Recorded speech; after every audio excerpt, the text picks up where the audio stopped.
Hello guys, welcome back to the channel with yet another video on accounting for sale on approval basis. Now this is a very quick video होने वाला है जिसमें सिर्फ हम लोग फटाफट concepts और जर्नल एंट्रीज जानने वाले हैं कि सेल ऑन अप्रूवल होता क्या है। इसमें बहुतों को प्रॉब्लम होता है जर्नल एंट्रीज और कॉस्ट और सेलिंग प्राइस के कन्वर्जन के बीच में। फटाफट से एक बहुत क्विक रिवीजन हो जाएगा इस चैप्टर का along with टू सम्स, जिससे आपको थोड़ा सा क्लियर पिक्चर मिल जाए इस चैप्टर के बारे में। तो चलिए without wasting time let's start our video. It is on sale on approval basis. Sale on approval basis मतलब होता है जब ट्रेडर अपना गुड सामने वाले को बेचता है, एंट्री तो वो सेल का ही मारता है लेकिन वो सेल अप्रूवल बेसिस पे होता है। मतलब सामने वाला जब तक कंफर्म नहीं करता कि वो उस गुड्स को एक्सेप्ट कर लेगा तब तक वो सेल ऑन अप्रूवल बेसिस माना जाता है।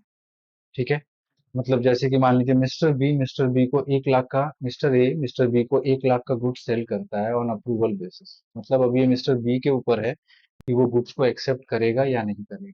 कभी कभी वो हायर प्राइस में एक्सेप्ट होता है, जिस प्राइस में हम भेजते हैं उससे हायर प्राइस में एक्सेप्ट होता है, कभी कभी उससे लोअर प्राइस में एक्सेप्ट होता है। कभी उसको वो सामान पसंद नहीं आता तो कुछ सामान भेज देता है, बाकी को स्टैंडिंग पे रख देता है कि अभी भी वक्त है, जब वक्त खत्म होगा तब रिप्लाई करेंगे कि सामान रखना है या नहीं रखना है। और ज्यादातर सम्स में आपको ये देखने मिलेगा कि जो भी टाइम स्पैन बंदे को दिया गया है गुड्स को एक्सेप्ट करने के लिए, वो प्रोबेबली अकाउंटिंग ईयर को एक्सीड करता है और उससे पहले अपना अकाउंटिंग ईयर आता है। तो उस वक्त वही मेन ट्रीटमेंट होता है। उस वक्त हम लोग क्या करते हैं, हम लोग कोशिश करते हैं पहले ये पता करने का कि कितना सामान अभी भी उसके पास स्टैंडिंग ऑर्डर्स के साथ पड़ा हुआ है जिसके बारे में उसने कंफर्मेशन नहीं दिया। तो जितना भी वो सामान है उसके लिए जो सेल का एंट्री किए थे स्टार्टिंग में उसको हम लोग रिवर्स करते हैं और बाद में उसमें से प्रॉफिट एलिमेंट को निकाल करके उस गुड्स को अपने स्टॉक में ऐड ऑन करते हैं। ठीक है। अगर आपको बहुत कॉम्प्लिकेटेड कुछ लग रहा है तो ऐसा कुछ भी नहीं है, एक बार जर्नल एंट्रीज करना स्टार्ट करोगे तो ये एकदम आसानी से हो जाएगा। जैसे कि देखिए हमने जर्नल पहले ही आपके लिए लिख कर रख रखा हुआ है। तो पहला एंट्री जो है वो गुड्स सेंड ऑन अप्रूवल, मतलब जब आपने पहली बार गुड्स को भेजा तो क्या एंट्री हुआ, sundry debtor account debit to sales. ठीक है। सेकंड एंट्री है, जो गुड्स आपने भेजा था उसमें से सामने वाले को कुछ गुड्स पसंद नहीं आया और उसने वो गुड्स स्पेसिफाइड लिमिट के पहले ही आपको लौटा दिया। तो उसमें बस नॉर्मल सा सेल्स रिटर्न का जो एंट्री है वही करना पड़ता है, that is sales return to sundry debtor. और सेल्स के वक्त जो एंट्री पास किया था उसको आप रिवर्स कर सकते हैं। दोनों कारगर है, दोनों ही काम करता है। अगर मान लीजिए सामने वाला आदमी मतलब कस्टमर जिसको आपने गुड्स अप्रूवल बेसिस में भेजा था उसने सारा गुड्स एक्सेप्ट कर लिया एट द प्राइस जिसमें आपने भेजा था, इन दैट केस कोई एंट्री पास ऑन नहीं किया जाता है। ठीक है, क्योंकि ऑलरेडी आपने सामान को भेजते वक्त सेल का एंट्री पास कर दिया था। चलिए सेकंड, अब आते हैं फोर्थ केस में दो सिचुएशन है। पहला सिचुएशन कि जो कस्टमर है वो गुड्स को एक्सेप्ट करता है एट अ हायर प्राइस, और दूसरा सिचुएशन है जब वो गुड्स को एक्सेप्ट करता है एट अ लोअर प्राइस। अगर लोअर प्राइस में है, अगर हायर प्राइस में है तो वापस से सेल का एंट्री पास करना पड़ेगा और जितने से हायर है बस उतना का ही एंट्री होगा। जैसे मान लीजिए जो भी प्राइस में आपने सेंड किया था सामने वाला उससे 50 रुपया ज्यादा में एक्सेप्ट किया है, तो ₹50 into number of commodities. Similarly अगर आप लोअर प्राइस में एक्सेप्ट करते हैं तो ये हो जाएगा, मान लीजिए ₹50 लोअर में एक्सेप्ट किया तो ये हो जाएगा 50 इंटू नंबर ऑफ कमोडिटीज। लेकिन एंट्री जो है वो उल्टा हो जाएगा, सेल के वक्त जो करते थे डेटर टू सेल वो हो जाएगा सेल्स टू डेटर। ठीक है। अब इन सब चीजों के बाद अगर मान लीजिए अकाउंटिंग ईयर आ चुका है, ठीक है, और अभी तक सामने वाले ने कोई अपना डिसीजन नहीं बताया है, तो हम लोग क्या करेंगे 31 मार्च को ये कंसिडर करेंगे कि जो गुड्स अभी भी उसके पास पड़ा है उस गुड्स के लिए हम लोग एक कैंसिल का एंट्री पास करेंगे। मतलब हम लोग क्या करेंगे, जो गुड्स अभी भी कस्टमर के पास पड़ा है, उसने अभी भी अप्रूवल नहीं दिया है और जो वक्त हमने उसको दिया था अभी तक वो खत्म नहीं हुआ, इसलिए हम उसको कुछ बोल भी नहीं सकते। उस सिचुएशन में हम लोग क्या करते हैं, जितना भी गुड्स उसके पास पड़ा है उसका एक रिवर्सल एंट्री पास करते हैं जिससे सेल कैंसिल हो जाए, जिससे डेटर रिड्यूस हो जाए। और सिक्स्थ एंट्री जो सबसे इंपॉर्टेंट है उसमें हम लोग क्या करते हैं, गुड्स को अपने स्टॉक में ऐड ऑन कर लेते हैं और ऐड ऑन करने के लिए हम लोग जो गुड्स भेजे थे उसमें तो प्रॉफिट एलिमेंट हो गई, उस प्रॉफिट एलिमेंट को वहां से अलग करके एट कॉस्ट पे हम लोग उसको अपने स्टॉक पे रिकॉर्ड करते हैं। तो यही 5-6 जर्नल एंट्रीज आपको पास करना है और इसका अच्छा ध्यान रखना। चलिए इसी के बेसिस पे हमने एक एक प्रॉब्लम यहाँ पे लिख करके रखा है आपके लिए, जिसमें देखिए आपको दिख रहा होगा कि जो कंपनी है वो है बुल एंड को। ठीक है, ये बुल एंड को ने किसी कंपनी को अपना कंपनी का कुकर बेचा, यहाँ देखिए कुकर लिखा हुआ है, और ये 200 कुकर था अराउंड।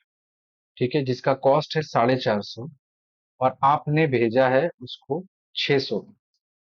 तो भैया जी 450 तो आपका कॉस्ट है, तो जरूर आप बेचोगे तो प्रॉफिट एलिमेंट डाल के ही बेचोगे। तो देखिए क्या जर्नल बैठता है। पहला तो सेल्स का ही जर्नल होगा, sundry debtor account debit to sales. क्या एंट्री होने वाला है, 200 इंटू ₹600।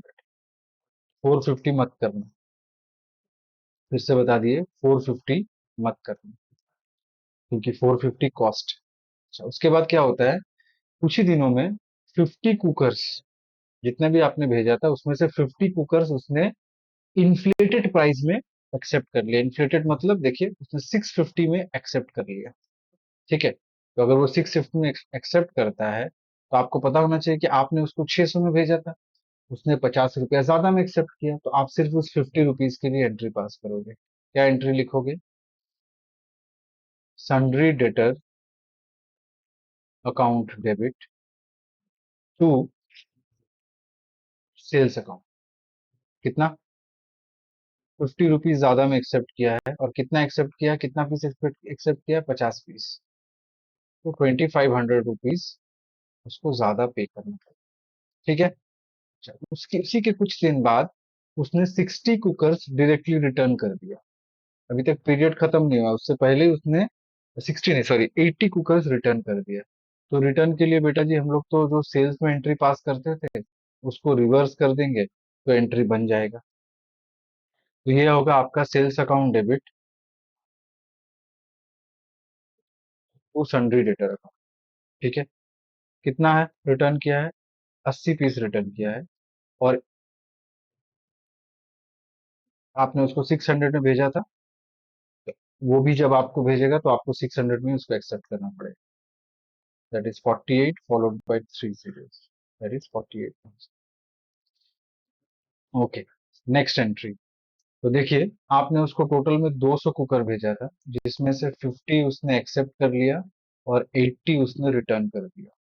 ठीक है, तो 200 minus 50 is 150, 150 minus 80 is 70।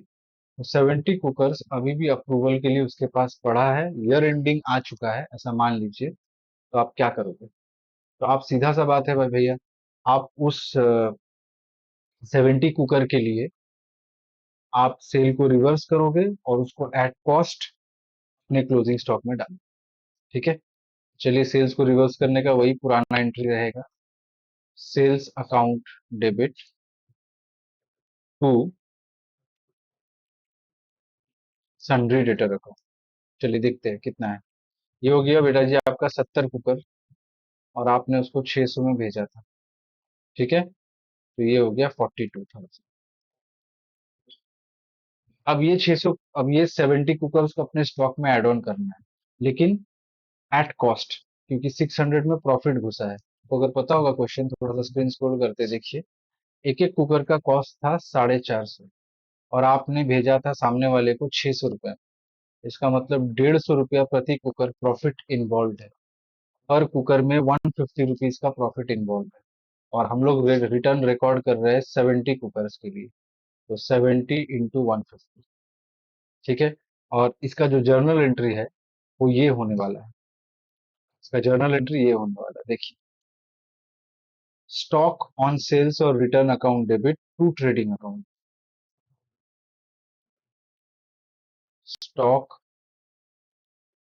On sales और return account debit to trading account. ऐसा करने से ये अपने क्लोजिंग स्टॉक के साथ जुड़ जाएगा। अब ये प्राइस कितना निकल रहा है, 10500, 10,500 का प्रॉफिट एलिमेंट छुपा हुआ है। ठीक है, होपफुली आपको समझ में आया होगा। आप क्वेश्चन को स्क्रीन पे रख के सॉल्व करके फिर आप आंसर चेक कर सकते हो, आपको बेटर प्रैक्टिस होगा। चलिए और एक सम लेते हैं। ये भी वैसे ही है, बस इसमें एक छोटा सा फर्क है। फर्क ये है कि पहले वाला सम जो किए थे, मतलब ये वाला, यहाँ पे गुड्स को एक्सेप्ट किया गया था इन्फ्लेटेड प्राइस, और ये वाला क्वेश्चन जो अभी सॉल्व करने वाले हैं, इस पे गुड्स को एक्सेप्ट किया गया है not at a inflated price but at a lower price. तो इसको भी स्टार्ट करने का वही पुराना तरीका है। पहले आप सेल को रिकॉर्ड करें। देखिए, ये एबीसी लिमिटेड है, सॉरी वो क्वेश्चन पढ़ना भूल गए। एबीसी लिमिटेड है, इसका एक एक मशीन का कीमत है 200 रुपया, लेकिन इसने सामने वाले को बेचा है कितने, मतलब अप्रूवल बेसिस में भेजा है, 300 मशीन भेजा है, और एक एक का कीमत रखा गया है 280, मतलब 280। ठीक है, तो sundry debtor account debit to sales rupees 280 into 300, rupees 280 into 300। ठीक है, तो 280 इंटू 300, दैट इज 84,000। आगे चल के क्या लिखा हुआ है क्वेश्चन में, 90 कुकर्स को उसने एक्सेप्ट कर लिया 250 में। आपने उसको 280 में भेजा था, उसने 250 में 90 कुकर्स को एक्सेप्ट कर लिया। ठीक है, तो इसका मतलब लोअर प्राइस पे किया है, तो बेटा जी सेल्स को आपको रिवर्स करना पड़ेगा। कितना से लोअर में किया है, sales account debit to sundry debtor, क्या अमाउंट होगा बाबू, तो कितना कम है वो देखना पड़ेगा। आपने 280 में भेजा था, उसने 250 में एक्सेप्ट किया है, दैट इज 30 रुपीज। तो 30 into how much, 90, that comes to 2700। ठीक है, दैट कम्स टू 2700। चलिए, अब आपने उसको टोटल 300 सामान भेजा था, जिसमें से उसने 90 एक्सेप्ट किया है, 210 मशीन अभी भी उसके पास पड़ा है, और आप ये अज्यूम करो कि अकाउंटिंग पीरियड खत्म हो चुका है। अब आपको इस 210 मशीन के लिए जो सेल का एंट्री है वो कैंसिल करना है, और इन 210 मशीन में से प्रॉफिट एलिमेंट हटा के एट कॉस्ट स्टॉक में ऐड ऑन करना है। Let's start doing this. चलिए स्टार्ट करते हैं। तो यहाँ पे क्या करते हैं, पहले सेल्स को कैंसिल करते हैं। Sales account debit to sundry debtor. ठीक है, इसमें आएगा आपका 200, sorry, extremely sorry about it. चलिए, so how many products are there, आपने 300 भेजा था, तो 210 हुआ, और आपने उसको 300 में नहीं, कुछ आपने उसको 280 में भेजा था उसके पास। सो 210 into 380, 210 into 380, sorry not 380, 280, that comes to 58,800। हो गया। अब इसको अपने स्टॉक में ऐड ऑन करते हैं, तो वापस से स्टॉक में जैसे ही आप ऐड ऑन करने जाओगे, तो वही पुराना एंट्री आपको वापस पास करना है। स्टॉक ऑन सेल्स और return account debit to trading account, stock on sales और return account debit to trading account. ठीक है, चलिए देखते क्या है ये। तो यहाँ पे 210 मशीन हो गया, और आपने भेजा था कितने में, आपने सभी मशीन्स को थ्री 280 पे भेजा था। ठीक है, तो आप यहाँ 280 नहीं लिख सकते, क्योंकि 280 तो भैया आपका सेल प्राइस हो गया, लेकिन आपका जो कॉस्टिंग है उस मशीन का वो है 200।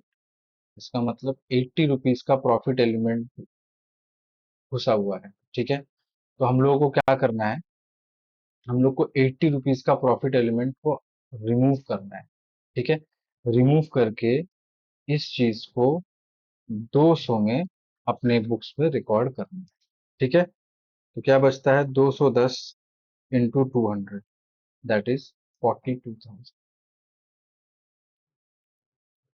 ठीक है, यहाँ से एक गलती हो गया है, अपने प्रीवियस क्वेश्चन में एक गलती हो गया था, एक सिली मिस्टेक हो गया था, उसको चलिए ठीक कर लेते हैं। क्या सिली मिस्टेक हुआ था, आपको तो पता है कि 70 गुड्स सामने वाले ने एक्सेप्ट अभी तक नहीं किया है तो उसको हम लोग रिटर्न रिकॉर्ड कर रहे हैं। एक एक गुड आपने उसको 600 में भेजा था, लेकिन उसका कॉस्टिंग था 450। तो हम लोग यहाँ 700 इंटू 450 करेंगे, ना कि 150। गलती से हमने 150 बोल दिया था प्रॉफिट एलिमेंट, लेकिन हम लोग को क्या करना है, जिस प्राइस में भेजा था उसमें से प्रॉफिट एलिमेंट को हटा के रिकॉर्ड करना है। सो थोड़ा शॉर्टकट हो इसीलिए हमने क्या किया, डायरेक्ट 70 गुड्स लिया और जो कॉस्ट था उसके साथ मल्टीप्लाई कर दिया।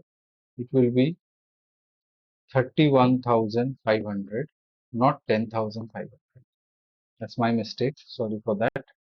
ठीक है, बाकी सम्स ऐसे ही रहने वाला है और आप आराम से प्रैक्टिस करोगे तो हो जाएगा। ठीक है, चलिए एक और चीज बता देते हैं।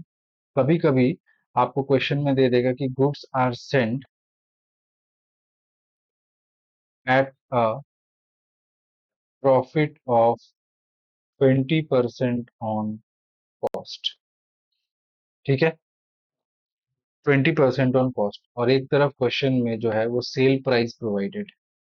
ठीक है, तो उस वक्त आप क्या करोगे, इस कॉस्ट वाले जो एलिमेंट है 20% ऑन कॉस्ट, इसको आप कन्वर्ट करोगे सेल्स में। 20% ऑन कॉस्ट मतलब होता है 1/5 ऑन कॉस्ट। सेल में अगर कन्वर्ट करोगे तो ये हो जाएगा 1/6 ऑन सेल्स। मतलब ये जो न्यूमरेटर है ये प्रॉफिट का एलिमेंट होता है, और ये डिनोमिनेटर जो है वो आइदर कॉस्ट होगा नहीं तो सेल्स। अगर ये कॉस्ट होगा और कॉस्ट से आपको सेल्स में जाना है, तो जो न्यूमरेटर है उसको आप प्लस कर दीजिएगा डिनोमिनेटर से। सिमिलरली अगर आपको सेल्स से कॉस्ट में आना है, तो ये जो न्यूमरेटर का 1 है इसको डिनोमिनेटर से आप माइनस कर दीजिए। जैसे और एक एग्जांपल लेते हैं, मान लीजिए है 3/5 ऑन कॉस्ट। अगर इसको आपको सेल्स में कन्वर्ट करना है तो ये होगा 3/8 ऑन सेल्स, इस तरीके से। सिमिलरली 3/8 ऑन सेल्स है, अगर इसको आपको कॉस्ट में कन्वर्ट करना है तो 3 से 8 माइनस करिए 5, 1/5 ऑन 3/5 ऑन से। हम लोग को सेल्स से कॉस्ट और कॉस्ट में सेल्स से कन्वर्ट करके प्रॉफिट एलिमेंट पता करके, उस प्रॉफिट एलिमेंट को इनवॉइस प्राइस से आप माइनस कर दो, कॉस्ट प्राइस निकल जाएगा। उस कॉस्ट को कस्टमर के पास जो गुड्स पड़ा हुआ है उसके साथ मल्टीप्लाई कर दो, तो आपको पता चल जाएगा स्टॉक ऑन रिटर्न क्या है, और फिर उतना ही आप ट्रेडिंग अकाउंट में क्लोजिंग स्टॉक के साथ ऐड करो। सो होपफुली आपको वीडियो अच्छा लगा हो और समझ में भी आया हो। अगर समझ में आया है, अच्छा लगा है, इंफॉर्मेटिव है, तो प्लीज लाइक करिए, कमेंट करिए, शेयर और सब्सक्राइब जरूर करिए। So thank you for this video. Keep on studying. Stay good and healthy. Thank you.